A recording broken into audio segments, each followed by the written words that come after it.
Hello, everyone. I'm Edmund White, and I'm going to be interviewing Robin Robertson, and he's going to start out by reading to us from his poetry novel, The Long Take. I'll just read the opening page. This is when my character Walker, who's a Canadian, first arrives on the banks of the Hudson and enters New York City in 1946. And there it was, the swell and glitter of it like a standing wave, the fabled smoking ruin, the new towers rising through the blue, the ranked array of ivory and gold, the glint, the glamour of buried light as the world turned round it very slowly this autumn morning, all amazed. And it stayed there, watching as they made toward it, the truck driver and the young man, under pylons, wires, utility poles, past warehouses, container parks, deserted lots, between the long, oily marshes, landfill sites and swamps, before slipping down under the Hudson and coming up on the other side to find a black wetness of streets, trashed and empty, and the city gone. It's so beautiful. What I think is so remarkable about this book, The Long Take, is that it's mixture of beauty and grit. I mean, there's all the languages as beautiful as could be, and there are so many passages that I could quote and will, but the thing that really, the three basic topics of the book seem to be this kind of idyllic picture of Nova Scotia and in Walker's youth, and then his nightmare activities in World War II in Normandy, and then finally his kind of explorations as a down and outer of Los Angeles and San Francisco. But how did you choose those three subjects? Well, I didn't mean to do it. It was all very accidental. I'd written 5 books of poetry and various translations and so on. And I was becoming a little frustrated. I wanted to try something on a bigger scale. I've always experimented a little with narrative and enjoyed those forays. And I suppose publishing a selected poems was a kind of watershed moment. And I thought, well, if I'm going to do anything different, I might as well do it now. And I've been thinking about the state of being another, particularly in cities, since I was that myself when I moved down from Scotland, rural Scotland, to London in the late 70s. And that was a kind of a very ambivalent moment for me, as everybody has that moment when they move to the big city. The kind of glamour, the possibility, the anonymity, all these are thrilling things if you come from a smaller community. But it also comes with isolation and terror and a sort of appalling sense of damage and danger. Anyway, so in a way, I was harking back to that moment in my life, and so I just dropped Walker down on the wrong side of the Hudson, and sent him off under the tunnel, popping up. Would you ever write such a complicated book again? Well, I am writing another long narrative, which is far more difficult at the moment. So, What's it about? I'm a glutton for punishment. Yes. Oh, yeah. Because when I wrote a huge biography of Jean Genet, and I vowed that I would never do anything that complicated again, but you're a braver man than me. Stupid. No, this is so beautiful. I don't know much about poetry, but I'm a great lifelong admirer of Ezra Pound, and I kept feeling the echo of some of those beautiful passages of his about classical times. And did he ever influence you? Well, probably less Pound, more David Jones, Yeats, certainly. Yeats, I can see that. Yeah. I mean, yeah, that the more lyrical end of modernism, absolutely. Yeah, I mean, Yeats didn't deal with cities much, but Pound was very good on them. But they were both lucid about disassociation and damage. And I think poetry allows some flexibility in the language, or tightening of the language, that is not always found in prose. Right. So, rarely, yeah. But your narrative is very clear. I mean, we can see Walker sort of going down the tubes. And yet he's always very sympathetic. I think, you always like him, and you feel sorry for the horrors of war, and that's one of the things I guess I feel that is so powerful in your book is the beauty of the language and the horror of war, and also the destruction of that part of Los Angeles, which seemed very comparable in a way. I noticed that you acknowledged a lot of people, that some of whom I know, and did they help you with the research, or? All of them did help me in one way or another. The people were very kind. How many years did it take you to write this book? It took me about 4 years. That's very fast. 4 or 5. Most of that was research, films. I mean, many of them I'd seen before, but so that was time consuming. I also had I like to do my research and walk the territory, and so I knew New York, I knew San Francisco, not intimately, but well enough. Los Angeles baffles me still, but so I spent a lot of time plodding around, trying to look for something that made any sense to me.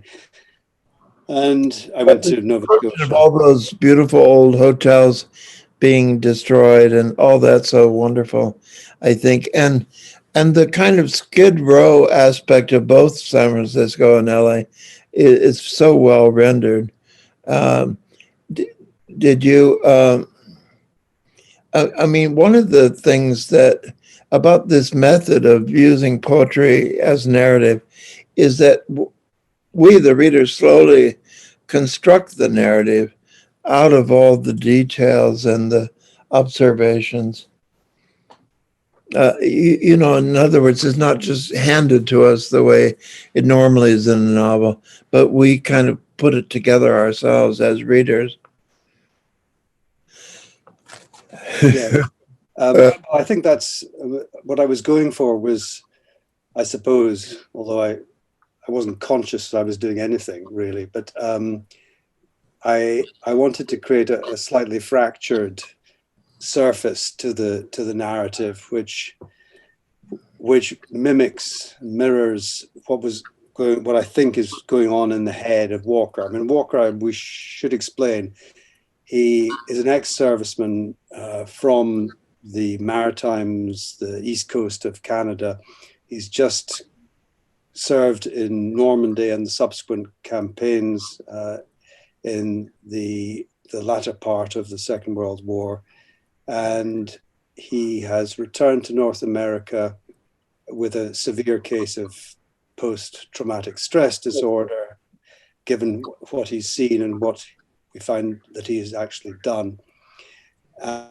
He doesn't feel able to return to Canada, which is a kind of ruined paradise for him. It was his childhood, and all of that beauty seems a paradise that he can no longer return to. So he does what a lot of servicemen did, which at that time was he's talking about his girlfriend Annie McLeod from back in Canada, and he says, "I can't let her see me, what I've become." Yes, well, yeah. I think that was not uncommon amongst servicemen returning who felt damaged and destroyed by what they'd seen, and they wanted simply to escape into a big city and search for some kind of restoration and repair.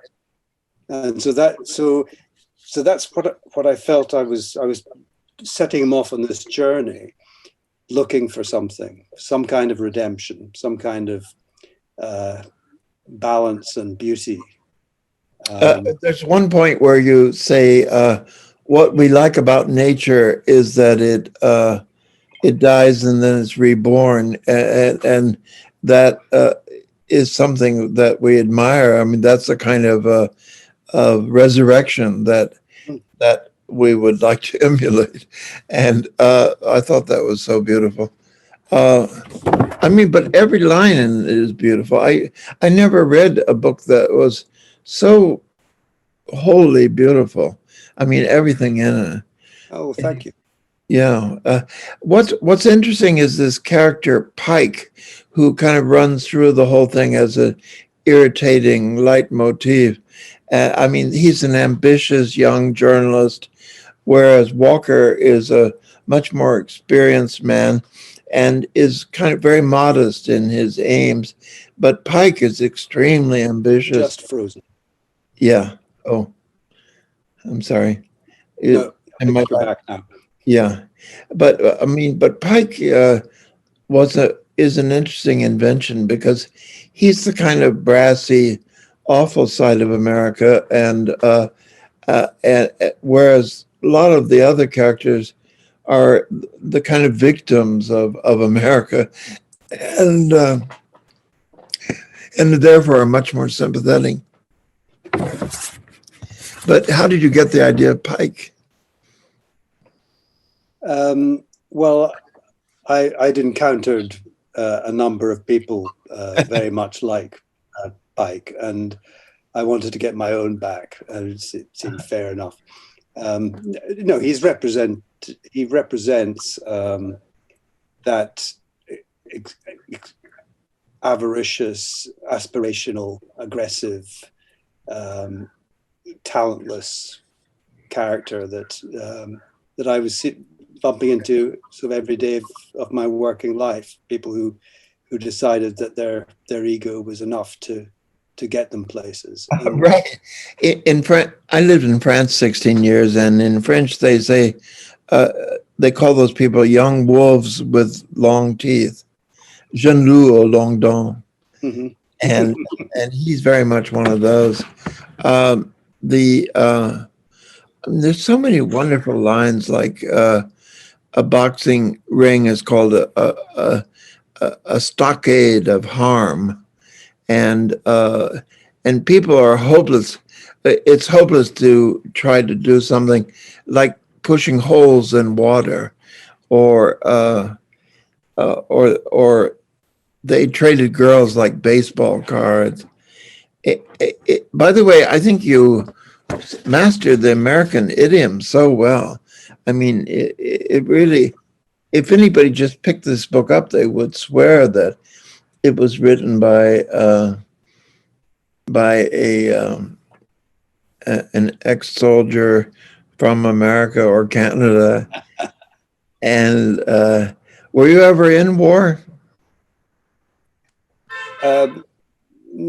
Only of the psychic variety. No, never actually in the military. No, but I mean, I watched a lot of films, not war films, but noir films, which may account for some of the felicities of language and dialogue. But there were a lot of watching them. Wrote those things, yeah. Yeah. I mean, that was one of the other big attractions to me. This period, I mean, America in the decade after World War II just seems to me so exciting, and it was so pivotal in the history of your country. And there was everything to play for. I mean, America had won the war, or at least that's what we kept being told by the Americans. But they certainly had a huge effect on it. But it itself was divided, and a lot of things went wrong after. With the McCarthy years. There's all of that, and that the whole the deep paranoia about communism and the atomic threat, and but the infrastructures of the cities were failing. The dream had slightly faltered, and there was this paranoia about breaking out of the splendid isolation and exposing the country to an international threat. And I think it was slightly traumatized by and exposed by the war. But it was also the time of the best music and the best film. I mean, the jazz of that period is extraordinary. Yeah. And these films that I was watching in Aberdeen in Scotland, not knowing they had a name, they were called film noir. I just thought they were extraordinary. And as soon as I got to London, I realized quite why they were extraordinary. It was because they, in some way, put on celluloid exactly what it feels like to be alone in a city. Yes. I mean, they're very urban, they're very gritty, but also very beautiful, like your book. And they are about usually a rather disturbed hero. Mm-hmm. And like in your book, the only other book that I know that's even remotely like this is Vikram Seth's book about the Golden Gate Bridge. Do you know that? I started it. I couldn't get on with it. Oh, okay. but it is a novel in verse. I mean, there are a few others, but although I mean his is very regular verse patterns. It's my book is. I hope it gets away with being a kind of narrative poem or a novel, an odd, eccentric novel. But it definitely does. And sometimes you use the resources of poetry, like the line breaks, and like you'll write a section about going downstairs, and the lines go downstairs in parallel with that, and it's also carefully done. My gosh. And well, I mean, poetry does allow a different machinery is operating with poetry. You have more at your disposal in a way, when you can break lines and and shatter the syntax in all sorts of Right. fashions. It allows a little bit more flexibility. It just makes the reader more uncomfortable. No, I never felt a moment of discomfort, and I was really gripped by it. And I felt it was a superior form of narration and one I envied. But anyway, tell us a little bit about what you're writing now. Or do you hate to do that? Well, it may spook the horses, but I've always wanted to write about painters. In my very first book, I wrote a narrative sequence of poems about a photographer, a Victorian photographer in Scotland. And the book we're talking about now, The Long Take, is about film. And painting has always been as important to me, more important to me than photography or film. And I'm also interested in just the whole creative process and the process of artists as they age and go out of fashion. And I find myself, for reasons seemingly beyond my control, to be in the 18th century in Venice currently, writing about Tiepolo, who I've never particularly liked as a painter, but his drawings and his etchings are extraordinary. And they're his private art. And I'm interested in the private art of public artists. And his son's paintings in the Carrozzonico are so amazing. I've been reading your book of this book of poems, Hill of Doors. Oh, yes. And I really love that too. And and especially the kind of the variations on nonus. I mean the adaptations of nonus and Bacchus and all that is so beautiful, and exactly what the kind of poetry I like. But so many of the horrible images of war are so beautiful, like the one where the soldiers with crew cut hair are in the lying dead in the water, and the waves make the crew cuts move. The hair moves like. I mean that's a really perfect combination of your being able to render horrible things in a beautiful style, and I mean that is really remarkable. And but all the things like where we look at the crew of a German tank who've all been killed, and all that's left is blood and mince. I think that word mince is so great. And anyway, as you can see, my admiration is total. So you're very good, but it's important, I think, to if you're going to write about violence, not to be gratuitous, but try to be tender, and any tenderness and beauty that you introduce into the equation can actually give the violence a relief. You can see it in relief. Yes, I actually more shocking. Yeah, I mean, you know who could do that? A beauty around. Cocteau was a master of that. Like in his book on about World War I, he talks about gangrene going around the leg like ivy going up marble column, and you know it's that kind of thing. It's so beautiful because it makes it all the more horrible and shocking, and yet it's also a relief. I mean, there was a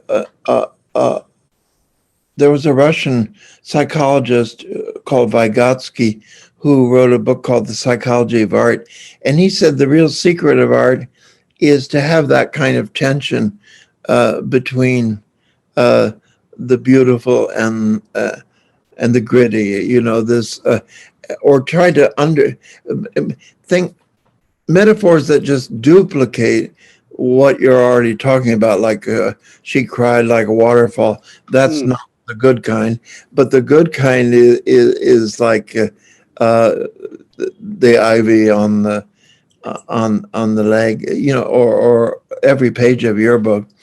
And so anyway, I was very impressed by that, and I long to see your new book when it's done. Well, you'll have a long wait, I'm afraid. I've got a lot of artists to deal with, but I'll keep working hard, and I'll get it out as soon as I can. You know who had a very sad life was Fragonard, because he was so much a creature of the court, and then he lived through the revolution, and nobody wanted that kind of art anymore. No, well, that's one of the things I'm interested in. And Tiepolo was a fresco painter of grand ballrooms and state ceilings, and you know, he was finished by the time he got to Madrid in 1762. So no, he was over. The Rococo was done. It was neoclassicism, and we're living through one of these cultural paroxysms at the moment, aren't we? Even Bach was considered old-fashioned in his own day because of his love of counterpoint. Mm-hmm. And people were tired of that, and they just wanted melodies of pure, simple melody. And so his son was much more, CPE Bach was much more honored than the old man. Although the old man is the best composer who ever lived, I think. Yes, absolutely. Well, listen, thank you so much for talking with me today. Well, thank you for talking to me. It's a real honor, and it's been a delight. Thank you very much indeed. Thank you. Bye. Bye-bye.